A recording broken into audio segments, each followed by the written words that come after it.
ಮನೆ ಸಮೀಪ ಇರುವ ತೋಟದ ಕೆರೆಗೆ ಬಿದ್ದು ಪುಟ್ಟ ಮಗುವೊಂದು ಸಾವನ್ನಪ್ಪಿದ ಘಟನೆ ಬೆಳ್ತಂಗಡಿ ತಾಲೂಕಿನ ನಡಗ್ರಾಮದ ಕನ್ನಾಜೆ ಎಂಬಲ್ಲಿ ಸೋಮವಾರ ನಡೆದಿದೆ.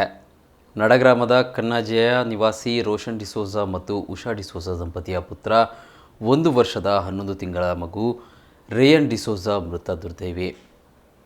ಮನೆಯಲ್ಲಿ ಆಟವಾಡುತ್ತಿದ್ದ ಮಗು ಮನೆಯ ಸಮೀಪದ ತೋಟಕ್ಕೆ ತೆರಳಿದ್ದು ಅಲ್ಲಿರುವ ಕೆರೆಗೆ ಬಿದ್ದಿದೆ. ಈ ವೇಳೆ ಮಗು ಕೆರೆಗೆ ಬಿದ್ದಿರುವುದನ್ನು ಗಮನಿಸಿದ ಮನೆಯವರು ತಕ್ಷಣ ಸ್ಥಳೀಯರ ಸಹಕಾರದಲ್ಲಿ ಮಗುವನ್ನು ಮೇಲಕ್ಕೆತ್ತಿ ಲಾಯ್ಲ ಖಾಸಗಿ ಆಸ್ಪತ್ರೆಗೆ ದಾಖಲಿಸಿದ್ದರು. ಹೆಚ್ಚಿನ ಚಿಕಿತ್ಸೆಗಾಗಿ ಬೆಳ್ತಂಗಡಿ ತಾಲೂಕು ಆಸ್ಪತ್ರೆಗೆ ದಾಖಲಿಸಿದರೂ ಚಿಕಿತ್ಸೆ ಫಲಿಸದೆ ಮಗು ಕೊನೆಯುಸಿರೆಳೆದಿದೆ. ಈ ಬಗ್ಗೆ ಬೆಳ್ತಂಗಡಿ ಪೊಲೀಸ್ ಠಾಣೆಯಲ್ಲಿ ಪ್ರಕರಣ ದಾಖಲಾಗಿದೆ.